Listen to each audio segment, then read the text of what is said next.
महादेव गुरु, स्वागत है आप सभी का हमारे नए वीडियो में। तो देखिए दोस्तों, ये वीडियो आप सभी के लिए बहुत ज्यादा इंपॉर्टेंट होने वाली है, तो पूरा वीडियो को ध्यान से सुनिएगा और देखिएगा, क्योंकि इस समय आपका एडमिशन प्रक्रिया चल रही है। और आज के जो वीडियो में बात करने वाला हूँ, बीएचयू का मेन कैंपस वर्सेस बीएचयू के जो एफिलिएटेड कॉलेजेस होते हैं उनके बारे में बात करने वाला हूं, और उनके बीच में क्या अंतर है, क्या सुविधाओं का अंतर है, पढ़ाई कैसी होती है, कहाँ पे अच्छी होती है, हॉस्टल किस में मिलता है, किस में नहीं मिलता है, पासबुक किस में मिलता है नहीं मिलता है, हेल्थ डायरी किस में मिलता है किस में नहीं मिलता है, जिम की फैसिलिटी किस में है, वो सारा चीज जो भी आपकी क्वेरीज होगी सारा डिटेल में मैं आपसे बात करने वाला हूं। क्योंकि ये ऐसा समय है, इस समय आपका एडमिशन प्रक्रिया चल रही है और इस समय आपको एडमिशन लेना है। तो हो सकता है कि आपके थ्रू कोई गलती ना हो जाए कि बाद में पछताना पड़े कि हमें ये चीज पता नहीं थी और कोई बताया नहीं और हम एडमिशन ले लिए और फिर पछता रहे हैं कि हमको तो इसमें आना ही नहीं था लेकिन हम आ गए, अब तो 3 साल गुजारना पड़ेगा। तो वो प्रक्रिया आपके साथ ना हो, इसीलिए मैं सोचा कि आपसे बात कर लेता हूँ, आपको बता देता हूँ। क्योंकि हमको भाई रहता है कि हमारी जो ऑडियंस हो रही है एटलीस्ट उनको चीजें क्लियर हो, बाद में कोई अफसोस ना हो। क्योंकि ये चीज हम लोग अफसोस कर चुके हैं, तो जो है आपको अफसोस नहीं होना चाहिए। पुरानी तो देखिए, चलिए हम बात कर लेते हैं। सबसे पहले हम अंतर समझेंगे बीएचयू मेन कैंपस और बीएचयू के एफिलिएटेड कॉलेज कौन कौन से हैं उसके बारे में। देखिए, बीएचयू मेन कैंपस एक अपना खुद का है, फैकल्टी ऑफ मेन कैंपस को बोलते हैं एफएमसी, और एक महिला महाविद्यालय, ये दोनों हैं आपका मेन कैंपस में आते हैं। इसके एफिलिएटेड कॉलेज अगर हम बात कर लेते हैं तो 4 एफिलिएटेड कॉलेज आपके आ जाते हैं, जिसमें आपका आ जाता है पीसीडब्ल्यू सबसे पहले वसंता कॉलेज फॉर वुमेन, जो कि राजघाट पे है और ये केवल लड़कियों के लिए। दूसरा है बसंत कन्या महाविद्यालय, यह भी लड़कियों के लिए है, जो आपके कामाख्या पे स्थित है, कामाख्या जगह का नाम है, ठीक है। तीसरा अगर आपका बात कर लेते हैं तो एक है एएमपीजी, आर्य महिला पीजी कॉलेज, ये आपका चेतगंज पे स्थित है और ये भी केवल महिलाओं के लिए, माफ करिएगा लड़कियों के लिए, महिला आप नहीं बने हो, लड़कियों के लिए, ठीक है। और चौथा है आपका डीएवी पीजी कॉलेज, ये है लड़के और लड़कियां दोनों के लिए, ठीक है। लेकिन आपको ये चीज क्लियर कर देता हूं कि इसमें भी कुछ ही कोर्सेज में है जहां पे लड़के लड़कियां साथ में, कुछ कोर्सेज में केवल लड़के हैं, कुछ कोर्सेज में केवल लड़कियां हैं, ठीक है। तो ये चीजें आपको क्लियर होनी चाहिए, क्योंकि गलतियां हम लोग से भी हुई थी जब हम लोग पहली बार आया था, हमें बताया ही नहीं था ये सब सारी चीजें, तो मैं नहीं चाहता कि आपको साथ ऐसी हो। और डीएवी आपका स्थित है मैदागिन में, ठीक है। एक और कॉलेज है आपका Rajiv Gandhi south campus, RGSC. तो देखिए, आरजीएससी जो है ये साउथ कैंपस है, ठीक है। ना तो ये एफिलिएटेड कॉलेज है और ना ये आपका मेन कैंपस है, ये साउथ कैंपस, जैसे बोलते हैं ना कि मेन कैंपस और साउथ कैंपस, उसी तरह है। तो ये साउथ कैंपस है आरजीएससी, ये अलग है, तो इसके बारे में मैं अलग से बात करूंगा। फिलहाल केवल ये इसके बारे में बात कर रहा हूँ। तो एक आपका मेन कैंपस हो गया जिसमें एफएमसी और एमएमबी आ गया, और एक कैंपस आपका ये 4 जो एफिलिएटेड कॉलेज जो मैंने आपको बता दिया, बीसीडब्ल्यू, बीकेएम, डीएवी और एएमपीजी, 4 हो गया, ठीक है। कॉलेज मैंने आपको बता दिया। अब मैं आपको बात कर लेता हूँ कि क्लासेस कैसी चलती हैं और कौन कौन सी क्लासेस कहाँ पे चलती हैं। देखिए, मेन कैंपस में सारे सब्जेक्ट की क्लासेस चलती है, सारे सब्जेक्ट की क्लासेस मैंने आपको बता रहा हूँ, सारे सब्जेक्ट चलती हैं, ठीक है। एफएमसी में जो भी आप बीएचयू में कोर्स देख रहे हैं, अधिकतर कोर्सेज की क्लासेस आपकी मेन कैंपस में चलती हैं। सभी का डिपार्टमेंट अपना अलग अलग है, सारे डिपार्टमेंट की क्लासेस चलती हैं और सारे कोर्सेज की क्लास चलती है। हालांकि जो डिपार्टमेंटल क्लासेस होती हैं वो पीजी में चलती हैं, और यूजी में मेनली फैकल्टी वाइज ही क्लासेस चलती है, कोर्स वाइज चलती हैं। बी हो गया, बीएससी हो गया, बीकॉम हो गया, सारी चलती है। महिला महाविद्यालय भी देखिए, आपका बीएचयू मेन कैंपस का ही पार्ट है, उसको पार्ट क्या, वो मेन कैंपस भी है, ठीक है। बस कहने का अंतर बस ये हो जाता है कि मेन कैंपस की फैकल्टी होती है उसमें लड़के लड़कियां कोएड होता है, साथ में पढ़ते हैं, और जो महिला महाविद्यालय है उसमें केवल और केवल लड़कियां पढ़ती हैं, केवल और केवल गर्ल्स, ठीक है। तो केवल लड़कियां पढ़ती हैं और सुविधाएं दोनों सबको सेम मिलती है।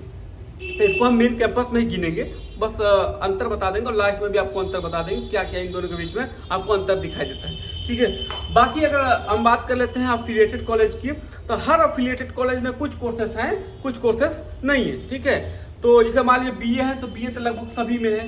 अब बीकॉम की अगर हम बात करते हैं तो बीकॉम दो में ही है, एक आर्य महिला पीजी कॉलेज में है और शायद बीसीडब्ल्यू में है, बीकेएम में भी नहीं है और डीएवी में है। तो कुछ ऐसे कोर्सेस हैं, ठीक है। तो इसका चीज को अगर आप चाहेंगे तो आप पोर्टल पर भी उनके ब्राउचर में भी देख सकते हैं, जैसे बीएचयू ऑनलाइन पे जाकर बीएचयू का जो ब्राउचर खोलेंगे, यूजी ब्राउचर, तो उसमें आपको पूरा दिख जाएगा कि कौन कौन सा कोर्सेस कहाँ पे है। हालांकि ये चीज आपको बताने की जरूरत नहीं, वो आपके पोर्टल पर खुद ही दिखाई दे रहा होगा, ठीक है।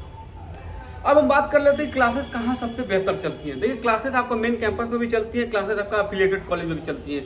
मेन कैंपस में भी क्लासेस क्या होता है कि कभी कभी इरेगुलर चलती है, जरूरी नहीं कि आपका हमेशा अप टू डेट क्लासेस चलती हैं। पर एफिलिएटेड कॉलेज की अगर हम बात करते हैं, पर्सनली अगर एक्सपीरियंस हम शेयर करते हैं, तो वहाँ पर एफिलिएटेड कॉलेज में पढ़ाई अच्छी होती है, क्लासेस भी रेगुलर चलता है। ठीक है, वहाँ पे तो एफिलिएटेड कॉलेज में आपका अटेंडेंस कंपलसरी है, इस बात को मैं बता देता हूँ, हो जाता है। और लेकिन अब मेन कैंपस में थोड़ा बहुत इधर उधर कर सकते हैं, हालांकि यहाँ भी अटेंडेंस कंपलसरी है। इसमें अंतर क्या हो जाता है ना कि अब देखिए 4 जो आपका एफिलिएटेड कॉलेज है, इधर आपका डीएवी ले लेते हैं, डीएवी में अटेंडेंस उतना कंपलसरी नहीं है, वहाँ एडजस्ट हो जाता है, सेटल हो जाता है।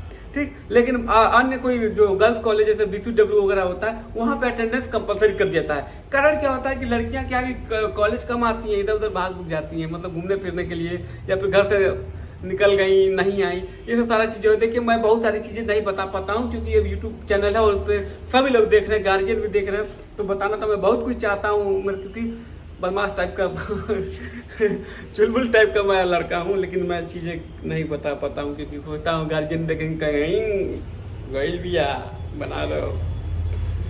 ठीक है, बाकी ठीक है, जो भी गार्जियन हमसे पर्सनली संपर्क करना चाहते हैं वो संपर्क करके हमसे जानकारी भी ले सकते हैं कि किन बातों का आपको ध्यान रखना चाहिए।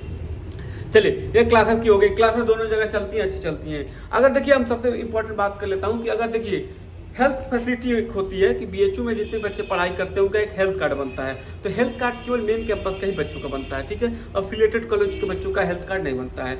हेल्थ कार्ड जो बनता है यहाँ पर BHU मेन कैंपस का, तो उसमें महिला महाविद्यालय की लड़कियां और BHU FMC के लड़के लड़कियां दोनों हेल्थ कार्ड का प्रयोग करके सर सुंदरलाल हॉस्पिटल यानी BHU हॉस्पिटल यहाँ पर है, वहाँ पर आप फ्री में इलाज वगैरह सब कुछ करवा सकते हैं। लेकिन अगर आप एफिलिएटेड कॉलेज में एडमिशन लेते हैं तो वहाँ पे आपका कोई कार्ड नहीं बनता है और आप लोग इलाज नहीं करा सकते। आप लोग खुद का अपना जो कैंपस है वहीं पर छोटा मोटा डिस्पेंसरी होता है, वहीं पर जाकर बुखार दर्द का जो भी छोटा मोटा है वो आपको दवा वगैरह मिल जाया करेगा। ठीक है, ये चीज़ आप जानते थे। अगर हम हॉस्टल की बात करते हैं तो देखिए हॉस्टल दोनों जगह मिलता है, मेन कैंपस के बच्चों को भी मिलता है और एफिलिएटेड कॉलेज के बच्चों को भी हॉस्टल मिलता है। यहाँ पे मेन कैंपस का अपना खुद का हॉस्टल है, एफिलिएटेड कॉलेज जो है उनका खुद का अपना हॉस्टल है। बस अंतर क्या है कि फीस का अंतर है। यहाँ मेन कैंपस के हॉस्टल का अगर हम चार्ज की बात करते हैं तो लगभग 5,000 रुपया ही चार्ज है। ठीक है, 5,000 तक। लेकिन अगर वही आप एफिलिएटेड कॉलेज के हॉस्टल का चार्ज देखेंगे तो लगभग 70 से 75,000 रुपया चार्ज है। एक तरह से आप कह सकते हैं कि जैसे बाहर में आप जो हॉस्टल लेकर रहते हैं 5-6 हज़ार रुपया पर मंथ, उसी के हिसाब से उनका भी चार्ज है। तो उनका 75,000 लगभग अप्रॉक्स लमसम जो है पूरा साल का चार्ज है। लेकिन इसमें यह है कि फैसिलिटी भी देते हैं, ठीक ठाक फैसिलिटी देते हैं और थोड़ा सा गाइडेंस काफ़ी ज़्यादा रहता है, यानी रोक टोक काफ़ी ज़्यादा रहता है। खाना को अगर हम लेके बात करते हैं तो देखिए खाने को बहुत सारे बच्चे यहाँ पे भी खाना मिलता है, वहाँ भी खाना मिलता है। अगर जिन बच्चों को हॉस्टल वगैरह अलॉट नहीं हुआ, चाहे वो मेन कैंपस का हो चाहे एफिलिएटेड कॉलेज का हो, वो BHU के मेस में भी जाके खाना वगैरह खा सकता है। यहाँ पर मेनली 50 रुपया पर टाइम डाइट लगता है, 50 रुपये एक बार दे लो, खा के आ जा, फिर रात में जा 50 रुपये था फिर खा के आ जा, तो कोई दिक्कत नहीं है। जिन बच्चों को अगर हॉस्टल अलॉट नहीं भी होता है और मेन कैंपस के हो या फिर एफिलिएटेड के भी हो बच्चे, वो भी जाके खाना वगैरह खा सकते हैं, कोई दिक्कत नहीं। ठीक है, अगर हम बस उसकी सुविधा की बात करते हैं तो देखिए बस दोनों जगह चलती है, बस मेन कैंपस में भी चलती है और एफिलिएटेड कॉलेज में भी चलती है। मेन कैंपस की अगर क्या बात करते हैं कि मेन कैंपस में जितने भी फैकल्टी हैं सब दूर दूर हैं क्योंकि बहुत बड़ा है। ठीक है, तो हर फैकल्टी पहुंचाने के लिए आपके हॉस्टल से भी गुजरती है और हर चौराहा बना रहता है। तो हर चौराहा पे अभी जैसे मान लीजिए आपका ये हॉस्टल है, तो जैसे ही आप 20 मीटर आगे बढ़ेंगे वो चौराहा आ जाएगा, तो वहाँ पे बस आती है, वहाँ पे बस में बैठ के फटाक से आपको फैकल्टी छोड़ देगी। ठीक है, फिर आप वहाँ से बैठिए फैकल्टी, तो फिर आपको चौराहा पे छोड़ देगी, हॉस्टल चले जाइए। ये सुविधा भी है। इस बस की सुविधा का प्रयोग हॉस्टल वाले भी कर सकते हैं और BHU में जो पढ़ रहे हैं वो भी कर सकते हैं। बाकी एफिलिएटेड कॉलेज की भी बसेस चलती हैं, यानी कि अगर आप कहीं दूर से आते हो, ठीक है, मान लीजिए आपका कॉलेज राजघाट पे है, बसंता कॉलेज पर में, ठीक है, और आप रहते हैं शिवपुर में हैं, तो शिवपुर से भी बस आती है। ठीक है, तो शिवपुर से आप सीधे आपको राजघाट छोड़ देगी। तो ये बस की भी फैसिलिटी है जो कि आप अवेल कर सकते हैं। यानी पूरे बनारस में इनकी बसेस चलती हैं, जहाँ भी आप रहेंगे आराम से बैठ के आ सकते हैं। बस बसेस का भी चार्जेस लगता है, इस बात का भी आप ध्यान दीजिएगा। अगर हम पासबुक की बात करते हैं तो कि BHU मेन कैंपस में जो बच्चे पढ़ते हैं और महिला महाविद्यालय में जो बच्चियां पढ़ती हैं केवल उन्हीं का पासबुक बनता है। और बाकी अगर आप अपने कॉलेज में पढ़ रहे हैं, एफिलिएटेड कॉलेज में एडमिशन लेते हैं, तो एफिलिएटेड कॉलेज का अपना अलग से पासबुक बनता है। ठीक है, ये चीज़ हो गया। और एक डिग्री की हम बात कर लेते हैं। देखिए जो डिग्री मिलती है ना डिग्री, तो BHU मेन कैंपस अगर आप पढ़ के निकलते हैं 13 साल पास करके, और या फिर आप यहाँ अफिलिएटेड कॉलेज से पढ़ के निकलते हैं तो दोनों का लगभग सेम ही रहता है, कोई डिग्री में आपको अंतर नहीं दिखाई देगा। अगर एक बच्चा आपका 3 साल जो है ग्रेजुएशन का पढ़ाई मेन कैंपस से कर रहा है, चाहे ग्रेजुएशन की पढ़ाई अफिलिएटेड कॉलेज से पढ़ाई करके निकल रहा है, दोनों की डिग्री सेम मिलेगी, सेम जगह से मिलेगी, कोई भी अंतर आपको दिखाई नहीं देगा। जैसे मान लीजिए अगर मैं आप कोई अफिलिएटेड कॉलेज DAV से पढ़ के आया हूँ, ठीक है, और आप मेन कैंपस के स्टूडेंट हैं, यहाँ से BA किए हैं, जब 3 साल हम दोनों कंप्लीट कर लेंगे, जब दीक्षांत समारोह यानी डिग्री जो पहनाई जाती है, हम दोनों साथ में पहनेंगे, एक ही जगह पहनेंगे, हमारी दो डिग्री भी एकदम सेम रहेगी, कोई आपको डिग्री में अंतर नहीं दिखाई देगा, दोनों लोग सेम रहेंगे, ठीक है। तो आप बिल्कुल भी ये मत सोचिएगा कि अगर कोई बच्चा DAV से पढ़ा है तो उसकी डिग्री में अंतर रहेगा या फिर उसको अलग दिखाया जाएगा, कुछ नहीं, ऐसा कुछ नहीं है, दोनों की डिग्री सेम रहेगी। दोनों लोग जब यहाँ से पास आउट होकर निकलोगे तो यही कहोगे कि हम जो है BHU के छात्र हैं, हम BHU से पास आउट हुए, कुछ भी अंतर नहीं दिखाई देगा। जैसे आप ये देखेंगे, हमको जो डिग्री देखिए मिली है, ये है मिली है डिग्री, तो हमको कहाँ मिली है, मेन कैंपस में मिली है, और हमको ये डिग्री आप देख सकते हैं BHU का डिग्री मिला है, बहुत ही अच्छा लगता है, बहुत ही खूबसूरत माहौल रहता है, तो कोई भी अंतर आपको दिखाई नहीं देगा, ठीक है। तो ये सारी चीज, ये एक अच्छी फैसिलिटी है, बस अंतर यही रहता है कि आपका जो ये है अफिलिएटेड कॉलेज वो कोएड नहीं है, मतलब महिला विद्यालय केवल महिलाओं के लिए है, और ये है केवल पुरुषों के लिए है, तो ये हो जाता है। मतलब बाकी आपको जो बेहतर लगे आप अपना चूज कर लीजिएगा, अपना पढ़ाई करिए। हाँ, अगर आप चाहते हैं कि जितने भी अफिलिएटेड कॉलेज हैं उनके बच्चों का अगर आप इंटरव्यू चाहते हैं, उनसे मैं चाहते हैं कि मैं पूछूं कि आपका कॉलेज कैसा है, पढ़ाई का कैसा माहौल है, फीस कैसा है, एक बार कॉलेज भी देखना चाहते हैं तो बिल्कुल दिखा देंगे। बस हमारे चैनल से बने रहिए, चैनल को सब्सक्राइब कर दीजिएगा, पल पल की अपडेट के लिए आपको ब्यूटी ऑफ बनारस में पूरी खबर मिलते रहेगी। बस हाँ, एक चीज़ और आपको बता दें, जो महिला महाविद्यालय है ये भी केवल महिलाओं के लिए, इसमें केवल no males are allowed under campus premises of Mahila Mahavidyalaya, ठीक है। तो बस FMC में ही केवल कोएड होता है, बाकी जितने भी आप देख रहे हैं सब केवल गर्ल्स के लिए होता है। बस यही सब सारी चीज़ें थी जो कि मुझे लगा कि आपसे बात कर लेना चाहिए, ताकि आपको एटलीस्ट क्लियर हो जाए कि कहाँ पे आपको जाना सही रहेगा नहीं रहेगा। हाँ, एक सी कुछ चीज़ें मैं आपको बता देता हूँ, जब आप एफिलिएटेड कॉलेज का हॉस्टल वगैरह अगर आप ले लेते हैं तो उसमें कुछ कई सारे रूल्स एंड रेगुलेशंस होते हैं, जो कि मुझे बाद में लड़कियों ने बताया भी कि यहाँ पे देखिए सेफ्टी पर्पज से देखा जाए तो काफ़ी अच्छा है, बाकी आपको भी जाना जरूरी है, आप देख लीजिए। अगर आप BKM वगैरह का हॉस्टल लेती हैं, BCW का हॉस्टल वगैरह लेते हो, MPG का हॉस्टल वगैरह लेते हो, गर्ल्स जो भी लड़कियां हैं, तो आप लोग उसमें देखोगे ना कि फर्स्ट ईयर में आप लोग को निकलने नहीं दिया जाता है, मतलब आपको हॉस्टल में ही रहना है, हॉस्टल में रहिए, खाइए पीजिए, वहीं रहिए, कॉलेज जाइए फिर हॉस्टल आ जाइए।